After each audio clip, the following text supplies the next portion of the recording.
Hello, neighbor. I'm Robert Burns, and welcome back to another edition of Sound Off Louisiana. We have once again our special guest, Mr. C.J. Matthews. He's a candidate for Ascension Parish Sheriff. And in this episode, we're going to be covering a feature that was done by WAFB News on its 6 p.m. newscast last week. It features the sheriff's race pitting C.J. Matthews against incumbent Bobby Webre. So right now, let's just break away and let you take a look at that 3-minute clip. We'll be right back. Good evening, friends. I'm Elizabeth Vowell. Greg has the night off. Tonight, we're taking a look inside the race for the Ascension Parish Sheriff. The man challenging the current sheriff actually has some pretty close family ties, and things are already getting tense. Here's Chris Rosado. Ascension Parish Sheriff Bobby Webre is running for another term. Under his watch, the parish has increased its narcotics division to help fight with the growing fentanyl crisis. The parish has also been split into 3 patrol districts, making it easier for deputies to know their area better. Certainly helps reduce response time, and it makes those officers that work in those districts, they understand their businesses there, they understand the residents there, they understand the subdivisions there. No longer do they have to go from one end of the parish to the other. Sheriff Webre tells me if there was anything he would have liked to see improve better during his first term, it would have been with recruiting more officers, which he plans to make a top priority in his next term. It's a nationwide issue, so you may notice we put out a recruiting video not that long ago to try to recruit young men and women to come into law enforcement because we do think it's an honorable profession. Sheriff Webre's opponent, C.J. Matthews, served at the Ascension Parish Sheriff's Office for the last 30 years, serving on the crisis response team as a detective before he went on to lead the narcotics division with the DEA. But what makes this race so interesting is the two's relationship. He is my stepbrother. 25 years of my career, I can honestly sit back and say that I never worked a day in my life because I love my job. But the last probably 4 years, it got pretty testy. Matthews' late mother married Bobby Webre's father. Matthews claims his faith in the sheriff's office and the parish government has been shaken because of what he calls corruption. He pointed to an incident from 5 years ago, before Webre became sheriff, where a school resource officer was accused of having a relationship with a 16-year-old girl. Investigators say they found a photo of the girl's breasts on the deputy's phone, but determined it was unsolicited, that he did not ask her to send it. The deputy then later resigned. A 40-something-year-old man, notwithstanding the fact that he is a law enforcement officer and has to be held to a higher standard, has nude photos of a 16-year-old juvenile on his phone and other like 68 voice calls and 746 text messages between him and the victim in less than a 30-day span. If you think that's not a crime, then we are not the same. When Webre became sheriff, he asked the Attorney General's office to investigate, and they came to the same conclusion. The evidence did not support criminal charges against the deputy. It was investigated. That case was investigated. It was vetted with the district attorney's office here in the 23rd. It was vetted by the state attorney general's office. It was investigated by the state attorney general's office. It was dismissed by the FBI, and it was dismissed by the Louisiana State Police. Without a doubt, this race between stepbrothers has gotten ugly, with still several more weeks before Election Day. And I would never want to say that I'm glad my parents are not here, but I'm kind of glad they're not here to see this, because I know this would be upsetting to them, and I would never want to make them upset. Chris Rosado, WAFB 9 News.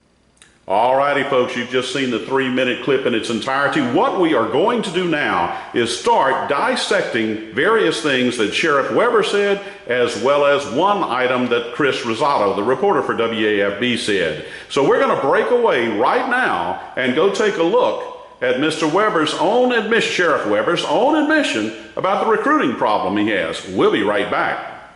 Sheriff Webre tells me if there was anything he would have liked to see improve better during his first term, it would have been with recruiting more officers, which he plans to make a top priority in his next term. It's a nationwide issue, so you may notice we put out a recruiting video not that long ago to try to recruit young men and women to come into law enforcement because we do think it's an honorable profession. All right, folks, you've seen Sheriff Bobby Webre just admit that he has a recruiting problem, and that's going to be one of his top priorities if reelected, is to try to address that recruiting problem.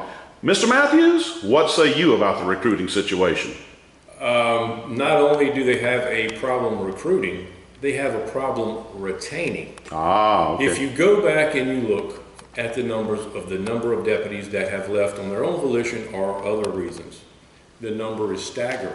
Oh, okay. It's not happening at every department. Granted, there is some shortage of those interested in getting into the field of law enforcement with the political climate that's going on today. Sure, sure. But that's not the issue at the Ascension Parish Sheriff's Office. Okay. Everybody that leaves is not disgruntled. Okay. Most of them have gotten tired of the poor leadership. Oh, okay. Okay? They know about the corruption. Okay? They are choosing to leave and go elsewhere because they don't want to work for a man that does that. Ah. Okay? That is it in a nutshell. Plain and simple. The word has gotten out. Okay. Ascension Parish Sheriff's Office is not as esteemed as it used to be. Okay?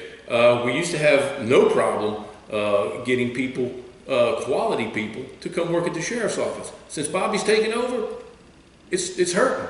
All right. You know, you don't have the numbers in the jail. Patrol is stretched awfully thin. As so is every other division. Okay, so it's not an issue of economics. It's not an issue of political climate. It's an issue of poor leadership and the fact that the people in the office know about the corruption that's going on, which once again is why I stand firm on the fact that I say that I've got about 80% of the department backing me. Ah. Okay, I just got a text message this on the way here from one of the deputy spouses. Okay, you know, it's horrible. And if elected, I'm going to change that. I'm going to make it back what it used to be. The core mission of the Ascension Parish Sheriff's Office is going to be law enforcement. Gotcha. And you've repeated that several times in the series that we've been conducting so far. Absolutely. All right, that was the first clip that we're breaking down from Bobby Webre's interview with WAFB reporter Chris Rosado. I want to move on to what we have been solely and exclusively focused on here at Sound Off Louisiana, and that is the whole Fred Quarter matter. Now, I'm not going to go back and rehash all of it because we'll provide links at the bottom of this feature that you can go and see in its entirety any one of the segments. However, when confronted with this, and we're going to break away right now and let you see what Bobby Webre had to say about the Fred Quarter incident. We'll be right back. It was investigated. That case was investigated. It was vetted with the district attorney's office hearing the 23rd. It was vetted by the state attorney general's office. It was investigated by the state attorney general's office. It was dismissed by the FBI, and it was dismissed by the Louisiana State Police. Alrighty, folks, we're back. Now, you just heard Sheriff Webre say all the different agencies that had taken a look at this and had passed. What say you, Mr. Matthews? First and foremost, the initial investigation, there was no reason to go to the district attorney's office with it. Okay. There was plenty of probable cause in Kelly Brown's report and in Mike Bruner's report, who did this scientific analysis of the cell phone data. Okay. Okay. All that it took right there was to write a warrant, get it signed by a judge, and put him in jail.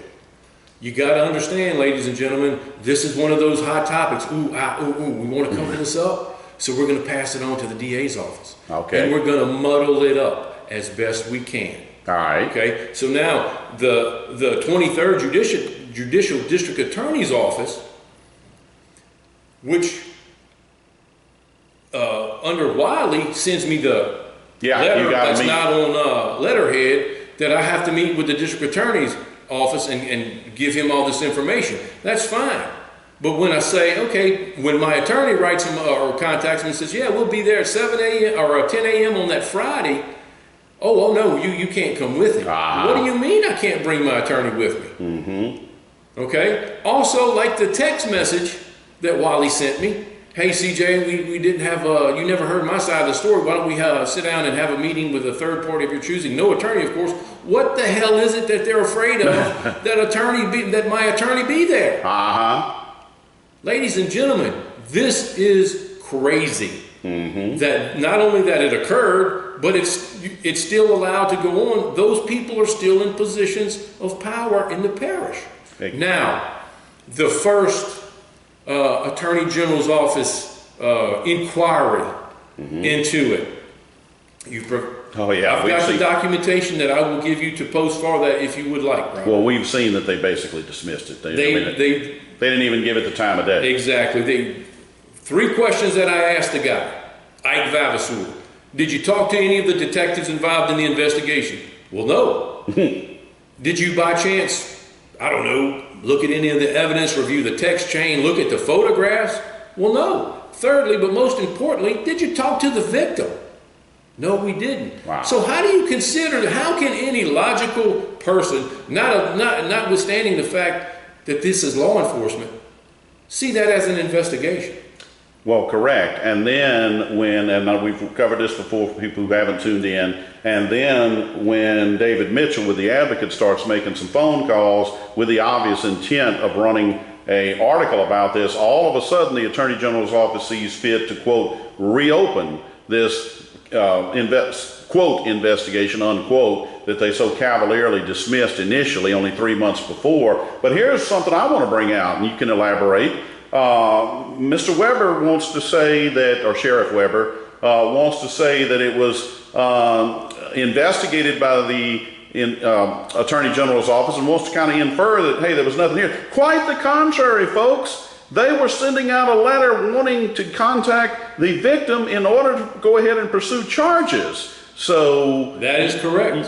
That is the culmination of the actual investigation by S.A. Stubbs with the Attorney General's office. He rehashes it. He goes over it. He actually does some police work and connects 2 additional photographs. Correct. To the victim.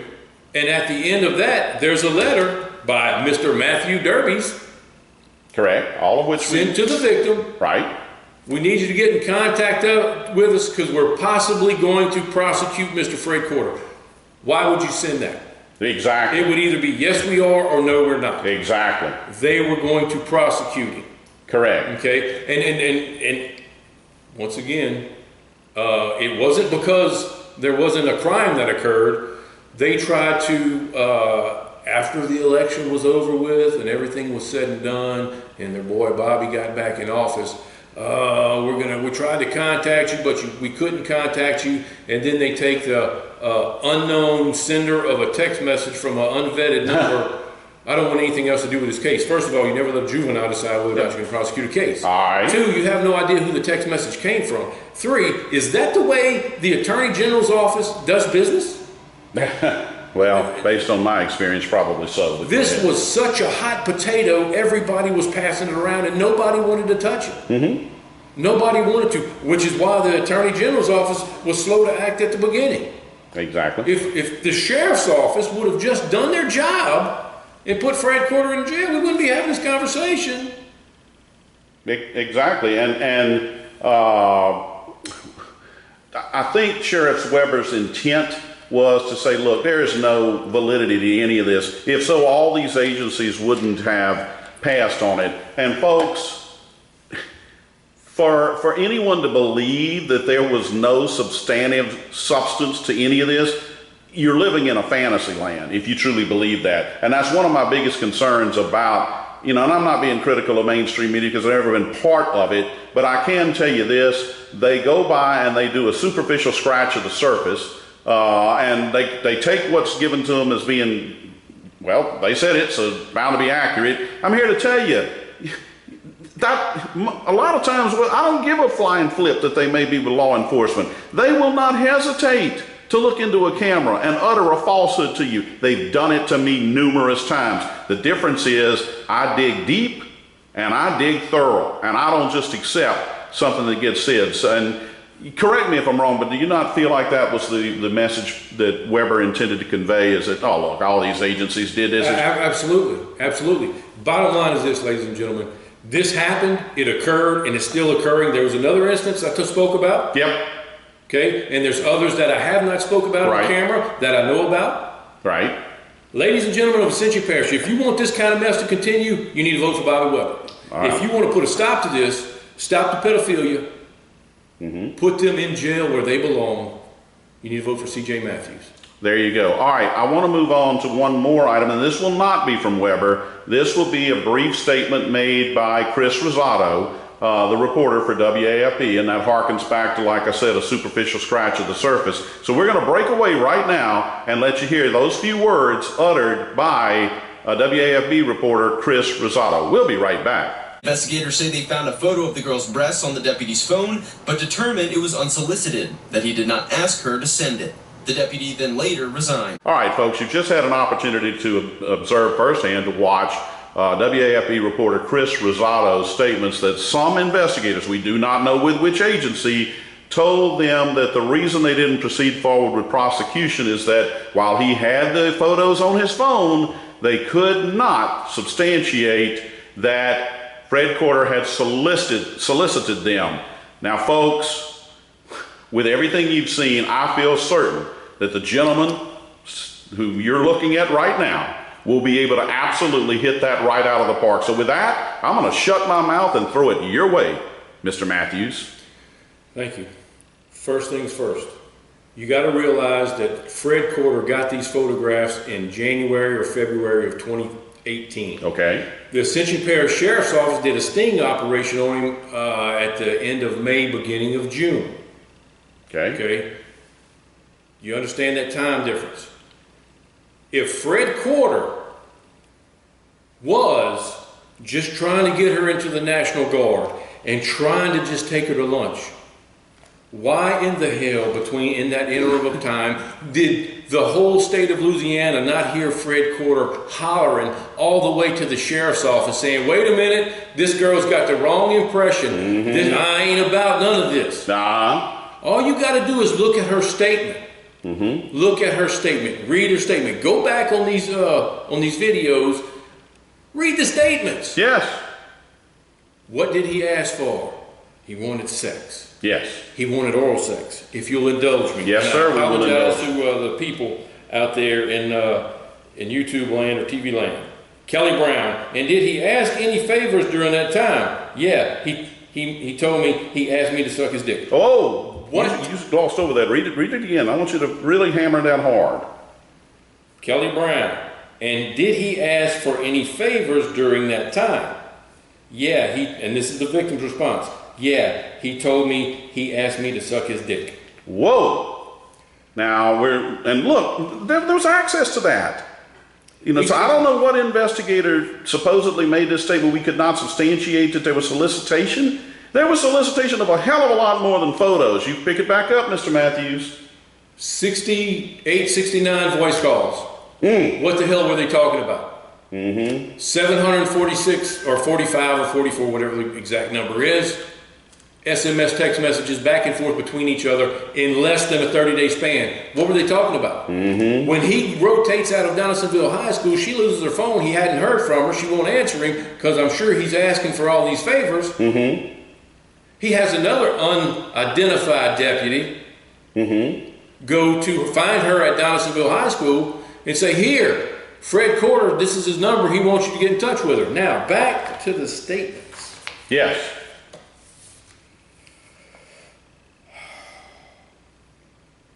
Kelly Brown, and you told me you sent him pictures of your tattoos. Did he ask for that, or did you just send him the tattoos? No, he asked for it. That's from the victim. All right. Once again, you got to understand the tattoo issue. Where were the tattoos located? On her breast. On her buttocks, or right above her buttocks. And the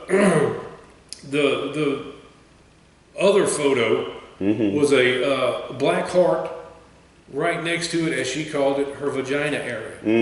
Now, I might have been born at night, but I wasn't born last night. Yes. And as a law enforcement officer, if you do not see that as solicitation for the photos, okay, we need to examine recertifying you and whether or not you need to maintain your certification as a law enforcement absolutely officer. Something has got to happen.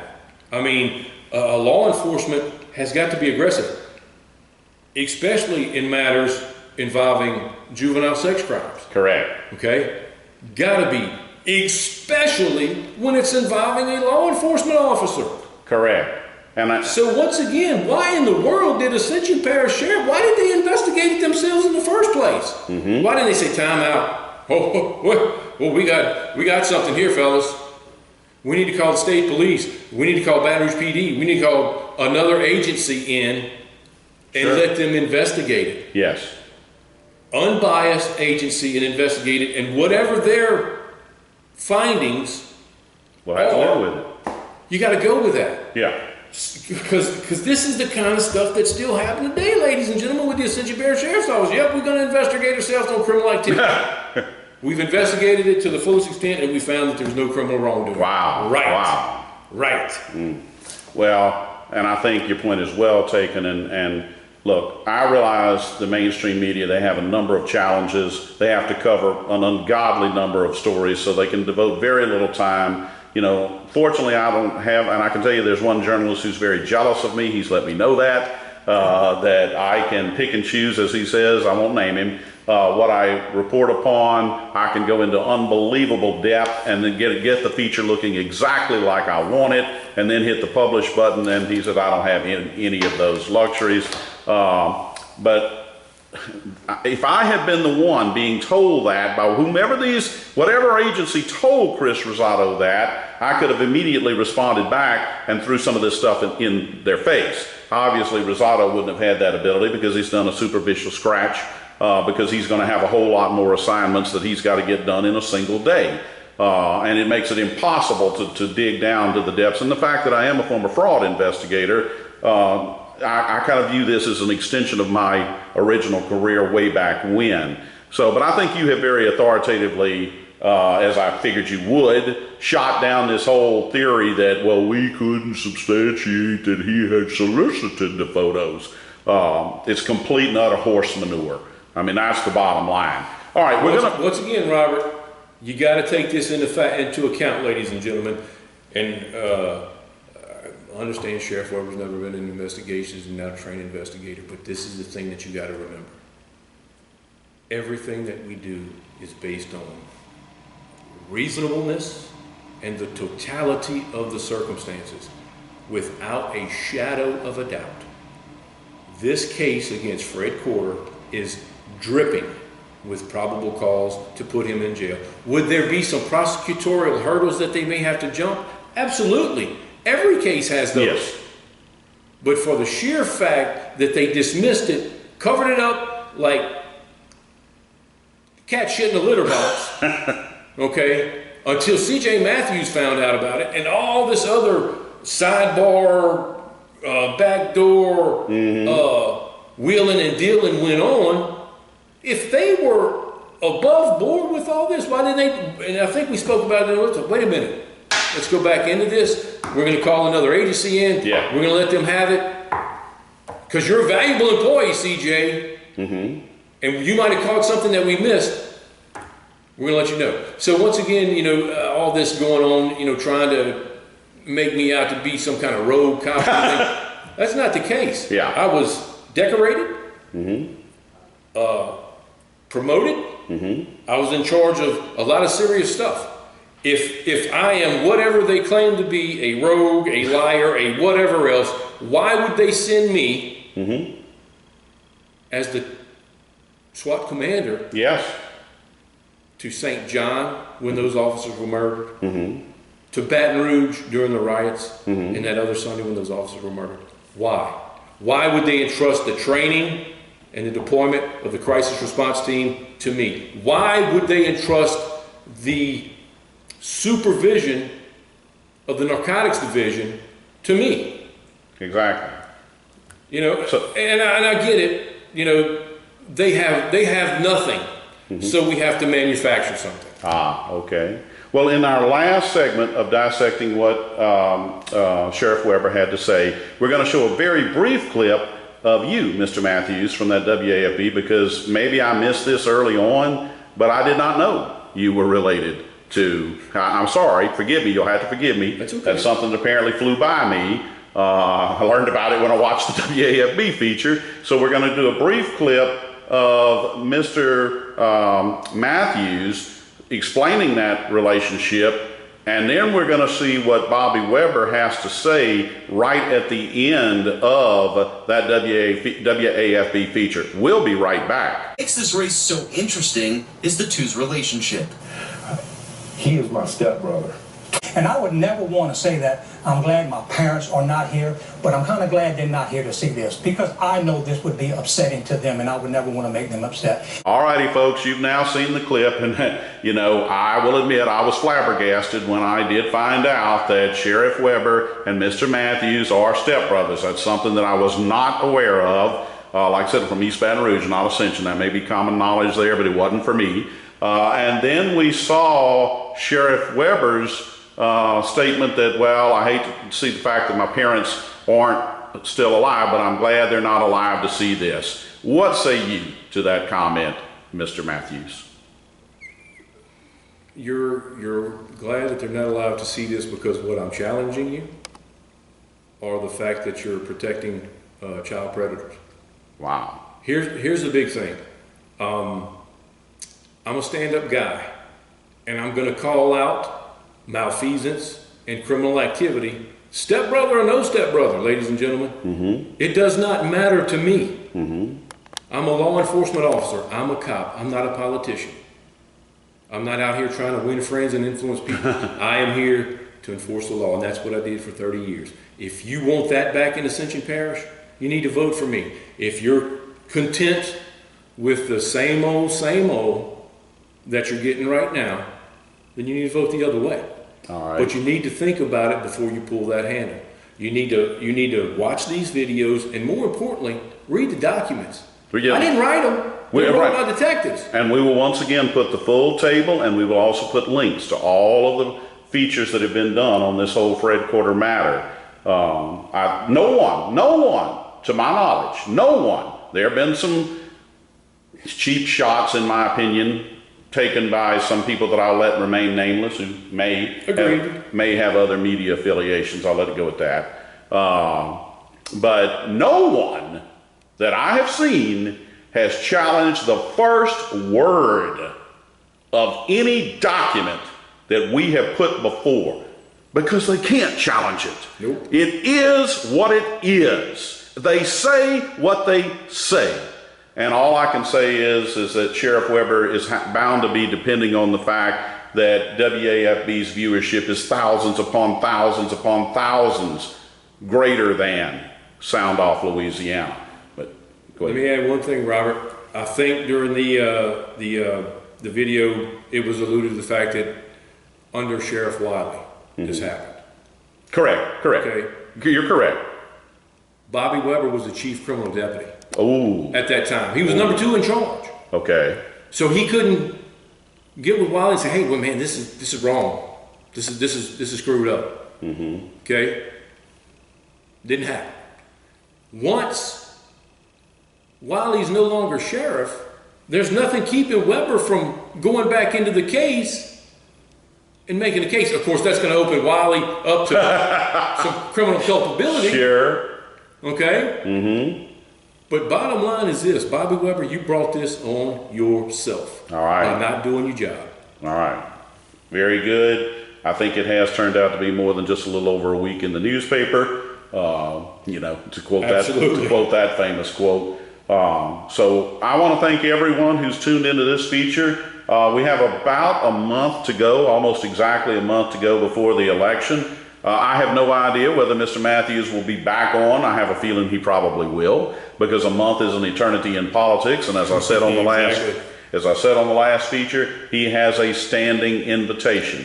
I will also reiterate as we close this out, Sheriff Webre has not indicated a desire for me to show up with him and ask him to account for some of these things that we have stated on Sound Off, even with the promise that nothing will be edited out from his responses. I'm just going to say, folk, I think that speaks volumes. The camera remains available for him. All he's got to do is pick up the phone or send an email. I will be there.